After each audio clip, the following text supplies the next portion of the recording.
Hello hello hello hello बच्चों, कैसे हैं आप लोग। मेरा नाम है अजय और हमारे इस यूट्यूब चैनल में आपका स्वागत है। ठीक है, जैसा आपने कल हमारी क्लास में अपन ने क्या चीज़ देखी थी, रेखीय आवेश वितरण, या अपन ने एक टॉपिक देखा था कंटिन्यूस चार्ज डिस्ट्रीब्यूशन।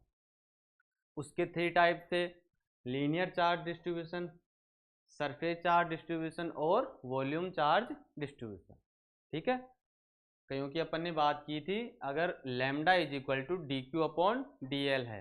ठीक है, तो यहाँ पे इसको क्या बोलेंगे अपन, लीनियर चार्ज डेंसिटी। ठीक है, ये आपको ध्यान होना चाहिए। ऐसे ही अगर सरफेस के लिए अपन ने वैल्यू लिखी थी sigma is equal to D Q upon D s, यहाँ पे क्या है ये सरफेस चार्ज डेंसिटी। और इसी प्रकार अपन ने वॉल्यूम के लिए लिखा था, तो वॉल्यूम के लिए अपन ने rho is equal to D Q upon D V. ठीक है, तो वो यहाँ पे उनको किस नाम से बोलेंगे, वॉल्यूम चार्ज डेंसिटी। यहाँ तक बात अपन ने कर ली थी। ठीक है, अगर अपन उनकी जैसे डायमेंशन और यूनिट की बात करें तो वो भी अपन देख सकते हैं। जैसे देखो यहाँ पे अगर एक बार जल्दी से देख लेते हैं इसको। तो क्या था पहले, लीनियर क्या था, charge density, linear charge density. ठीक है, तो किससे डिनोट करते हैं लीनियर चार्ज डेंसिटी को, लैम्डा से। तो वो कितना हो जाएगा, D Q upon d L. ठीक है, तो यहाँ से सर डायमेंशन निकालेंगे तो देखो जो कुलाम होता है, पहले क्या होती है यूनिट लिखेंगे तो कुलाम, और यहाँ पे क्या लेंथ है तो मीटर। ठीक है, अगर अपन किसकी बात करें डायमेंशन की, तो यहाँ पे lambda is equal to coulomb का कितना होता है ए टी। ठीक है, और यहाँ पे लेंथ है तो एल वन, इतना ही होगा। और लैम्डा इज इक्वल टू कितना आ जाएगा ए, तो एल ऊपर जाएगा तो किसका आ जाएगा माइनस का, किसका आ जाएगा माइनस का आ जाएगा ना। तो एल जब ऊपर जाएगा तो किसका आ जाएगा एल माइनस ए और टी। ठीक है, तो ये जो डायमेंशन है वो लीनियर चार्ज डेंसिटी, और इसकी जो यूनिट है वो कितना हो जाएगा कुलाम अपॉन मीटर। ये बातें भी आपको ध्यान में होनी चाहिए। ठीक है, ऐसे ही अगर अपन किसकी बात करें सरफेस चार्ज डेंसिटी के लिए, किसकी बात करेंगे अपन, सरफेस चार्ज डेंसिटी की। ठीक है, तो उसके लिए अगर अपन निकालेंगे तो कितना होगा,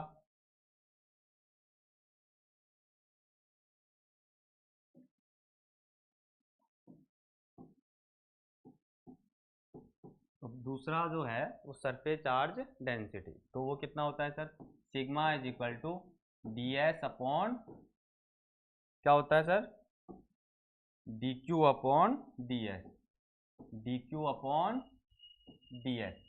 ठीक है, तो यहाँ से इसकी अगर यूनिट की बात करें तो ये तो होता है सर कुलाम, और यहाँ पे क्या है एरिया है, तो यहाँ पे क्या हो जाएगा एल स्क्वायर, लेंथ है ना तो लंबाई इनटू में हाइट या विड्थ।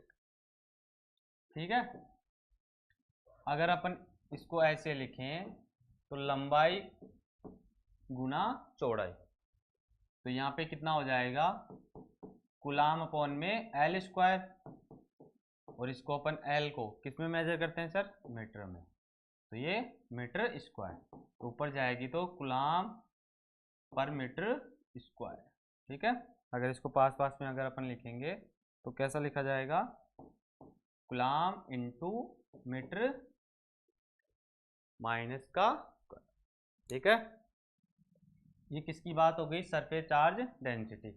अगर सर हम इसकी डायमेंशन की बात करें तो डायमेंशन कैसे निकालेंगे, तो वो भी अपन निकाल सकते हैं। ठीक है, जैसे कुलाम का कितनी होता है ए ओ टी, ये रोट है, और यहाँ पे क्या है अपने पास क्या है लेंथ है, और लेंथ भी क्या है अपन किसकी बात कर रहे हैं एरिया की, तो एरिया है तो यहाँ पे क्या होंगी लेंथ कितनी होंगी, 2 होंगी। ठीक है, तो ये अगर एल ऊपर जाएगा तो किसका हो जाएगा -2 ए और टी। ठीक है, तो अपन ने सरफेस चार्ज डेंसिटी की यूनिट और जो डायमेंशन है उनका भी अपन ने बात यहाँ पे करनी। और सर जो लास्ट टॉपिक है इसी का वो क्या था सर, वॉल्यूम चार्ज डेंसिटी। क्या था? Volume charge density, volume charge density. तो इसके लिए कितना होगा? रो इंटू कितना होगा? Rho into D Q upon में डी वी। ठीक है, तो रो इज इक्वल टू कितना हो जाएगा? अगर अपन इसके लिए करें तो जो वॉल्यूम होती है वो क्या होती है? लंबाई गुणा चौड़ाई गुणा ऊंचाई। इस प्रकार लिखते हैं अपन। तो L cross L cross L, तो यहाँ पे कितना हो जाएगा? एल क्यूब, और इसको अपन क्या लिखते थे? कूलाम अपॉन, तो मीटर क्यूब, या इसको और अपन लिखें तो कूलाम इंटू मीटर क्या हो जाएगा? अगर यहाँ से अपन किसकी बात करें? विमा की डायमेंशन, तो कूलाम अपन जानते हैं सर 80 अपॉन में मीटर क्यूब, तो कितना हो जाएगा? लेंथ का क्या हो जाएगा? क्यूब, और वो ऊपर जाएगा तब किसका हो जाएगा? नेगेटिव। अरे होगा कि नहीं होगा? ठीक है, चलिए तो अपन ने तीनों की जो बात है वो अपन ने कर ली, जिससे ये जो तीनों जो क्वांटिटीज हैं वो आपको समझ में अच्छी तरीके से आ जाए। ठीक है, कि कई बार एग्जाम में ऐसे कैसे पूछ लेता है कि जो लीनियर चार्ज डेंसिटी है उसकी यूनिट और आप डायमेंशन बताइए। ठीक है, तो ये बात अपन ने हल, ये तो था उसका लास्ट, इस चैप्टर का लास्ट पॉइंट। ठीक है, अगर अपन थोड़ा सा पहले चलें तो देखो एक कई चीज अपन ने बीच में रह गई थी। एक तो अपना क्या था? Electric field line. ठीक है, उसके बाद में क्या है अपना? Electric flux. फिर क्या है सर? इलेक्ट्रिक डाइपोल, और फिर गॉस लॉ, और लास्ट में सर इसके एप्लीकेशन किसके सर? गॉस के नियम के। और लास्ट में क्या था फिर आपका? Continuous charge distribution. अरे यही तो है, और यहाँ आपका ये चैप्टर क्या हो जाता है? समाप्त। तो इस वाले पॉइंट को अपन ने पहले देख लिया। ठीक है, जिससे आपके जो कंसेप्ट हैं वो और क्लियर हो जाएंगे कि सरफेस में चार्ज अगर हैं बहुत सारे और बाहर कोई पॉइंट चार्ज है तो उसके कारण जो अपना इलेक्ट्रिक फील्ड होगा वो कितना होगा। ठीक है, और इलेक्ट्रिक स्टैटिक फोर्स वो कितना होगा। तो अपन ने लीनियर के लिए बात कर ली, सरफेस के लिए अपन ने बात की थी, और वॉल्यूम के लिए। ठीक है, अब आते हैं अपन फिर से इलेक्ट्रिक फील्ड लाइन पे। बातें समझ में आ गई? या आपको ये भी पता होना चाहिए ना अपन ने क्या क्या पढ़ लिया और क्या बाकी है। ठीक है, चलो ठीक है, अब आते हैं इलेक्ट्रिक फील्ड लाइन पे। इलेक्ट्रिक फील्ड लाइन पे तो देखो जब अपन ने स्टार्ट किया था कूलाम फोर्स, ठीक है, जो कूलाम लॉ है, देखो अपन ने दो चार्ज लिए थे, एक तो प्लस क्यों लिया था, एक माइनस क्यों लिया था। ये स्टार्ट अपन ने किया था जब चार्ज और मास की बात अपन ने कर ली थी। उसके बाद में अपना जो टॉपिक था वो क्या था? Coulomb's law. ठीक है, तो वहां पे अपन ने देखा था F इज इक्वल टू क्या होता है sir? K Q1 Q2 upon में R स्क्वायर। ठीक है, अब देखो ये जो पॉजिटिव है ये क्या है? नेगेटिव, या तो एक दूसरे को क्या करेंगे? अट्रैक्ट करेंगे। ठीक है, तो देखो इस चार्ज का कोई क्या होगा? विद्युत क्षेत्र होगा, विद्युत क्षेत्र होगा। ठीक है, तो ये क्या होगा?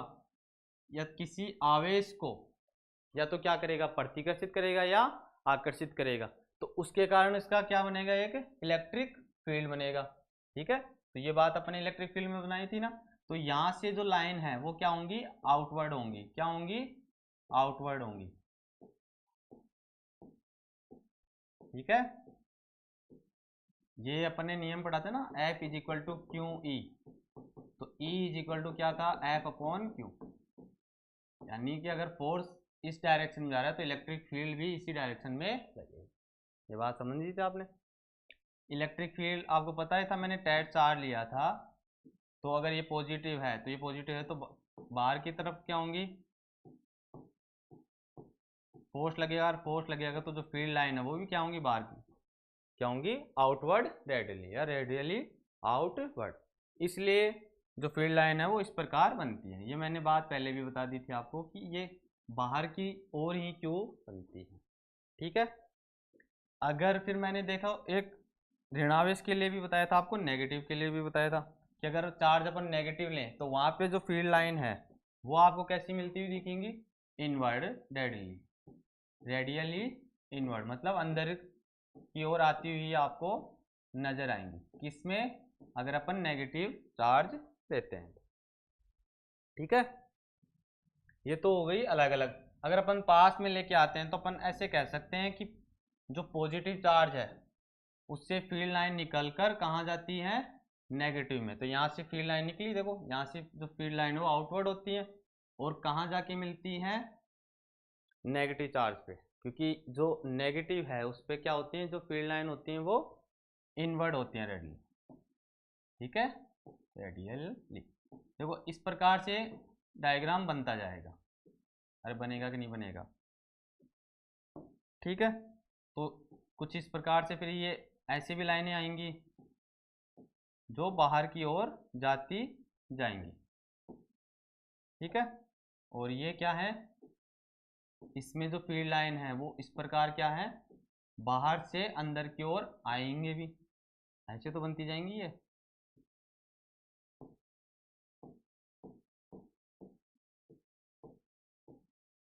ठीक है, तो आप देख रहे होंगे इनकी एक दिशा है, नेगेटिव से निकलती हैं, क्या निकलती हैं, पॉजिटिव से निकलती हैं और नेगेटिव में जाकर समाप्त हो जाती है। तो देखो एक दिशा बन रही है, अरे बनेगी कि नहीं बनेगी। अगर ये कहीं पे अगर क्रॉस करते तो वहां पे क्या टकराएंगे, टकराते हैं या दो डायरेक्शन होगा कि नहीं होगा, तो वहां पे डायरेक्शन क्या हो जाएंगी, एक से ज्यादा। ठीक है, तो ये एक तरीके से क्या है, संभव नहीं है, क्योंकि जो करंट होता है वो एक ही डायरेक्शन में होता है ना, अरे है कि नहीं है। तो इस प्रकार से अपन कह सकते हैं कि जो इलेक्ट्रिक फील्ड लाइन है वो एक दूसरे को कभी भी क्रॉस नहीं करती, कभी भी क्रॉस नहीं करती। ठीक है, ये डायग्राम समझ में आ गया। तो एक तरीके से देखो ये एक तरीके से क्लोज लूप बना रहा है, एक लूप शब्द आ रहा है, लूप, ये इलेक्ट्रॉनिक्स में आप पढ़ोगे। ठीक है सर, लूप का थोड़ा आप बताओ, तो लूप को ये आपको समझ में आ गया। तो लूप इस प्रकार से होता है, अगर आप लूप अगर ये बात सुनते हो तो जैसे ये रेजिस्टेंस है और ये रेजिस्टेंस है और ये भी रेजिस्टेंस है, तो ये एक तरीके से क्या हो गया आपका लूप फर्स्ट। इसमें कोई आई क्या है, करंट है, आर को R1 दे दिया, R2 दे दिया और R3 दे दिया एंड R4। ऐसे अपन कैलकुलेट करेंगे इलेक्ट्रॉनिक। बातें समझ में आ गई, क्या करेंगे अपन। चलो अब थोड़ा सा मैं आपको किताब से भी बता देता हूँ, जो आपकी बुक है NCERT की, चीज़ें कैसे क्या चल रही। ये तो मैंने आपको जो कूलम्ब फ्लो बताया था उसके अकॉर्डिंग चीज़ें अपन ने क्लियर कर ली थी। ठीक है,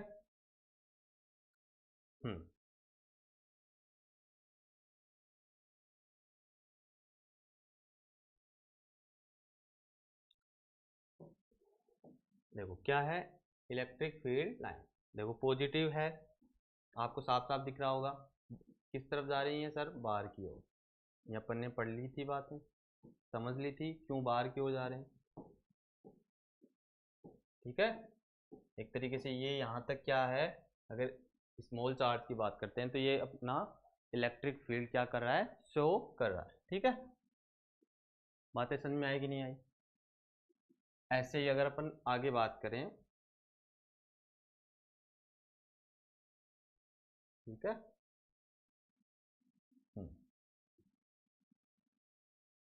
ठीक है, चलिए इलेक्ट्रिक फील्ड लाइन, उसके बाद में क्या है अपना फ्लक्स, क्या है फ्लक्स। तो देखो जो नेगेटिव है उसमें क्या आएंगे, जो फील्ड लाइन है वो क्या है, अंदर की ओर आने लग रही है। देखो जो अभी बात अपन ने पढ़ी, अगर अपन पास में लेके आते हैं पॉजिटिव पॉजिटिव लाइन, तो वो एक दूसरे को क्या करेंगे, रिपेल करेंगे। तो देखो ये जो लाइन है वो क्या हो रही है, ऐसे थोड़ी जा रही है, ये क्या करें, इसको भी क्या करें, रिपल कर रही है, इसको भी रिपल। तो इस प्रकार से ये शैडो बन रही है, तो इस प्रकार से होंगी। कि देखो पॉजिटिव से तो क्या है, जो इलेक्ट्रिक फील्ड लाइन है वो क्या है, आउटवर्ड या रेडियली आउटवर्ड। ठीक है, अगर अपन थोड़ा सा ऊपर लेके चलते हैं इसको,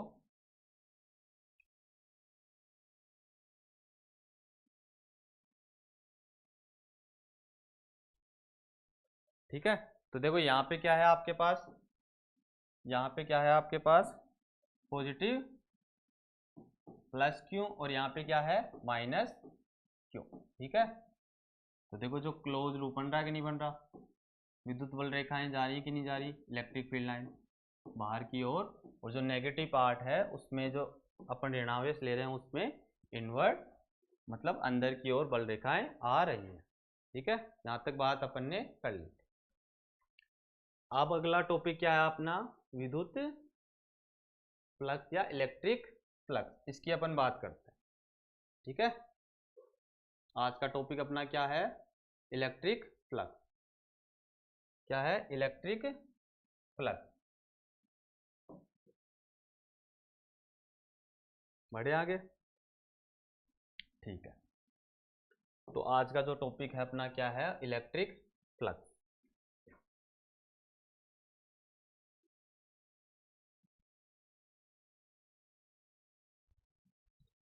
ठीक है, तो अपना क्या टॉपिक था, इलेक्ट्रिक फ्लक्स, तो इसकी आज अपन बात करेंगे। ओके, तो क्या है इलेक्ट्रिक फ्लक्स।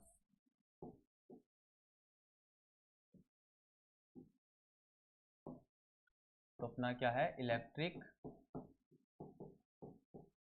फ्लक्स। ठीक है, देखो एक बात आपने कॉमन देखी होगी इस चैप्टर में, अपन कोई भी अगर चीज क्वांटिटी ले, जैसे मैग्नेट, ये इलेक्ट्रिक फील्ड की बात कर रहे हैं, फोर्स की बात कर रहे हैं, अब क्या आ गया, फ्लक्स आ गया है। ठीक है, तो कोई भी चीज अगर अपन बात कर रहे हैं, तो देखो अगर फाई लिखते हैं तो कैलकुलेट करते करते अपन डी फाई लेके चलते हैं, फिर आता है फाई। ठीक है, तो इस चैप्टर में आपको ये जरूर ध्यान रखना है कि कोई भी अगर अपन बात करेंगे चैप्टर में कोई भी पॉइंट की, तो वहाँ पे क्या है, बिंदु आवेश आपको लेके चलना है, क्योंकि अगर पूरी बॉडी पे चार्ज है तो उसके लिए तो ये नियम क्या है, अप्लीकेबल नहीं होगा।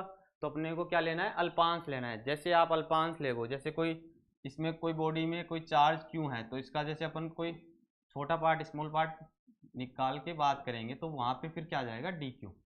ठीक है, ये बात समझ में आ रही है, क्योंकि ये डी क्यू आप जब निकालोगे तभी ये जो लो है, जो इलेक्ट्रिक स्टैटिक फोर्स है, तभी क्या होता है अप्लीकेबल। क्योंकि जो हमने ये बात स्टार्ट में पढ़ी थी, जो कूलाम का जो नियम है वो छोटे छोटे चार्जों के लिए ही बात कर सकता है। बात समझ में आ गई थी, क्योंकि इलेक्ट्रिक स्टैटिक फोर्स एक तो क्या कर रहा है, और अपन पॉइंट चार्ज के लिए बात कर रहे थे।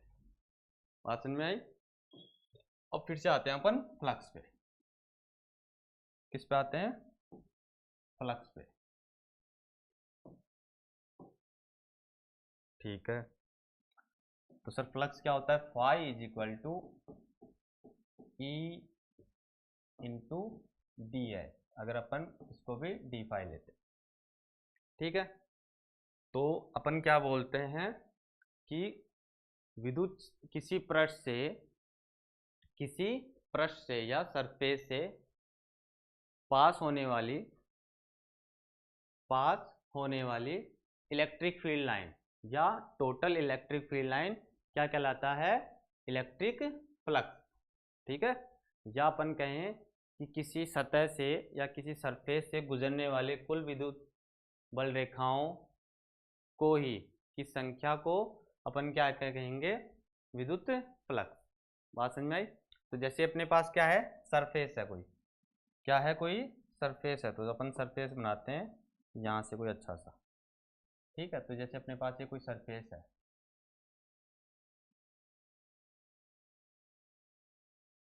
ठीक है, यहाँ से क्या है, जो फील्ड लाइन है वो पास हो रही है,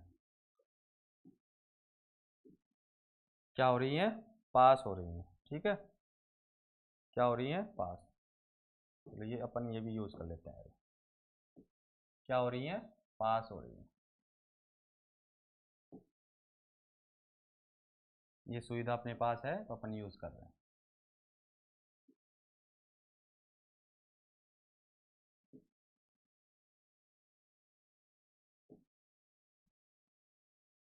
ठीक है,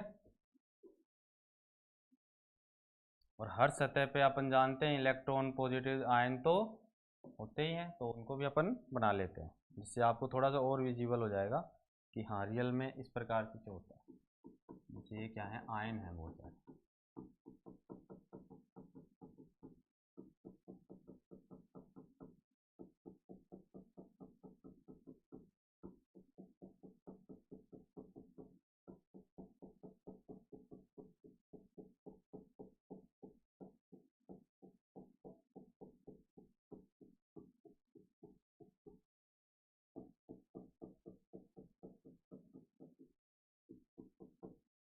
ठीक है, तो कोई पृष्ठ है और उससे क्या जो विद्युत बल रेखाएं हैं वो क्या है, गुजर रही हैं।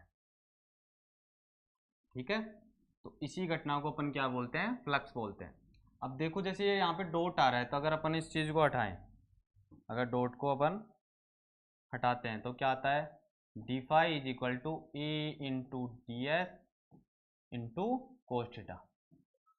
तो यहाँ पे देखो कोस थीटा भी आ रहा है, तो मतलब ये एंगल पे भी डिपेंड कर रहा है। अगर ऐसी विद्युत बल रेखाएं आएंगी तो कुछ इफेक्ट होगा इस सरफेस पे, अगर जैसे ऐसी आ रही हैं तो इस सरफेस पे कुछ एंगल अलग होगा, इस प्रकार से जा रही हैं तो कुछ एंगल अलग होगा। अगर परपेंडिकुलर आ रही हैं, जैसे अगर अपन यहाँ से बात करें इस विद्युत बल रेखा या इलेक्ट्रिक फील्ड लाइन पे, तो ये तो क्या हो गई, परपेंडिकुलर। बातें क्या हुई, तो जैसे D phi is equal to कितना हो जाएगा, ए इंटू डी एस, तो कोस 90 डिग्री, सॉरी। ठीक है, तो जैसे यहाँ पे अगर 90 डिग्री है तो कितना हो जाएगा, 0। ठीक है, अगर इस प्रकार से आएंगी तो इस जो विद्युत बल रेखाओं के क्या होंगे, परपेंडिकुलर, तो इस घटना में तो क्या हो जाएगा, फ्लक्स क्या हो जाएगा, 0। अगर इसी वे में क्या होंगे, विद्युत क्षेत्र है वो काम कर रहा है, विद्युत बल रेखाएं, तो क्या होंगी, वहां पे जो फ्लक्स है वो अपने को इस प्रकार मिल जाएगा, ए इंटू डी एस। देखो यहाँ पे क्या है, डी एस क्या है, एक तरीके से सरफेस है, और ई क्या है, विद्युत क्षेत्र की तीव्रता बोलते हैं, कई जगह अपन विद्युत क्षेत्र बोलते हैं। ठीक है, तो किसी पृष्ठ से जो विद्युत क्षेत्र की जो क्या है, यहाँ पे अगर लाइंस की अपन शब्द यूज करते हैं तो गुजरने वाले कहाँ से, किसी पृष्ठ से, तो इस घटना को अपन क्या बोलते हैं, विद्युत फ्लक्स। ठीक है, बातें समझ में आई। अगर अपन आगे बात करें,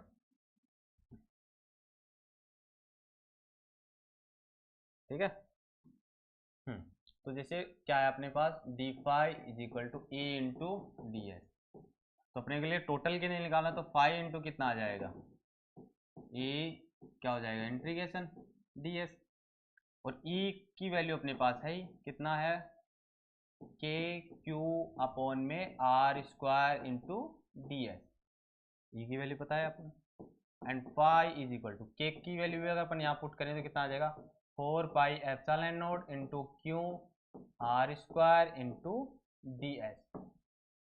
बातें समझ में आ रही है। अगर अपन पृष्ठ की बात करें तो वो इसका क्षेत्रफल कितना होगा, अगर अपन सरफेस की बात करें तो 4 पाई आर स्क्वायर, अगर अपन कॉमनली बात लेके चलें तो डी एस की जगह कितना रख सकते हैं अपन, 4 पाई आर स्क्वायर लिख सकते हैं। तो यहाँ से देखो 4 पाई से 4 पाई कैंसिल हो गया, आर स्क्वायर से आर स्क्वायर कैंसिल हो गया। ठीक है, तो जो फाई जो अपने को मिला है, जो फाई अपने को मिला है वो कितना है, क्यू इंटू एप्सिलॉन नोट। अब देखो ये वैल्यू तो क्या है, एक कांस्टेंट है क्योंकि वैक्यूम की है, अपन क्या बोलते हैं हिंदी में इसको, विद्युतशीलता, निर्वात की विद्युतशीलता, और इसको वैक्यूम के लिए क्योंकि इसकी वैल्यू होती है, तो ये तो क्या है, कांस्टेंट है 8.85 10 टू पावर -12, पर जो आवेश है वो कांस्टेंट नहीं है। ठीक है, तो बात किसी जो इंटीग्रेशन है वो क्या होगा, टोटल इसी का निकालेंगे अपन। तो इसको अपन ऐसे भी तो लिख सकते हैं, एप्सिलॉन नोड। अरे ऐसे लिख सकते हैं, नहीं लिख सकते, क्योंकि जो नीचे वाली जो वैल्यू है एप्सिलॉन नोड वो तो क्या है, कांस्टेंट है, तो वो तो क्या आ जाएंगी, बाहर आ जाएंगी। और अपन इसको क्या लिख सकते हैं, समेशन क्यू, मतलब यहाँ पे क्या आ जाएगा, कुल चार्ज। तो ये आप देखा हुआ लग रहा हो कि सर ये तो गाउस का नियम है, क्या है, गाउस लॉ है। तो बस उसने क्या लिया, विद्युत फ्लक्स लिया और उसको सोल्व करके ये वैल्यू निकाल के अपना नाम लगा दिया। अगर आप भी उस टाइम पे होते और ऐसा करते तो आपका भी नाम हो जाता। बात समझ में आ रही है? तो ये इसलिए मैं बता रहा था कि जो इलेक्ट्रिक फ्लक्स है, तो आपको पता चल गया तो गाउस का जो प्रयोग है, गाउस का जो नियम है वो कैसे जुड़ा हुआ है फ्लक्स से। तो इसलिए इसकी जो डेफिनेशन है उसने थोड़ा चेंज करके बोल दिया। उसने क्या बोला, कोई काल्पनिक बंद पृष्ठ है आपके पास में, ठीक है, उसमें गुजरने वाला कुल फ्लक्स। तो अपन यहाँ पे फ्लक्स की डेफिनेशन क्या पढ़ते हैं कि कुल बल रेखाएं या विद्युत बल रेखाएं, ठीक है। तो उसने वो शब्द हटा के क्या बोल दिया, कुल फ्लक्स, ठीक है। जो अपना गाउस साहब हैं, जो गाउस का जो नियम है, देखो इसने ये नियम निकाला, कौन फ्लक्स लेके यहाँ तक इसने कैलकुलेट कर दिया, और फिर यहाँ से इसने डेफिनेशन बनाई अपनी, क्या बनाया कि देखो टोटल चार्ज है, तो फिर कहाँ पे है, सतह पे है, तो उसने बोला है कोई एक काल्पनिक बंद पृष्ठ है, ठीक है, कोई काल्पनिक बंद पृष्ठ है, उससे गुजरने वाला कुल फ्लक्स तथा उसमें प्रतिबद्ध कुल आवेश, कुल आवेश तथा निर्वात की विद्युतशीलता का जो अनुपात अपने पास आता है, वही क्या कहलाता है, गाउस का नियम। तो पता चल गया गाउस ने कहां से लिया ये, ठीक है। रिलेट चीजें हो गई कि अपन तो फ्लक्स पढ़ रहे थे और क्या आ गया, गाउस का नियम। अरे आया कि नहीं आया समझ में? तो ऐसे डेफिनेशन आप भी बना सकते हो, अगर उस टाइम पे आप होते तो आपका नाम आ जाता, ठीक है ना। तो ये फर्क है। तो किस जैसे ज़्यादातर बच्चों को इस नियम से डर लगता है, तो मैं थोड़ा सा और बड़ा करके बता रहा हूँ क्या था, फिर से देखते हैं इसको।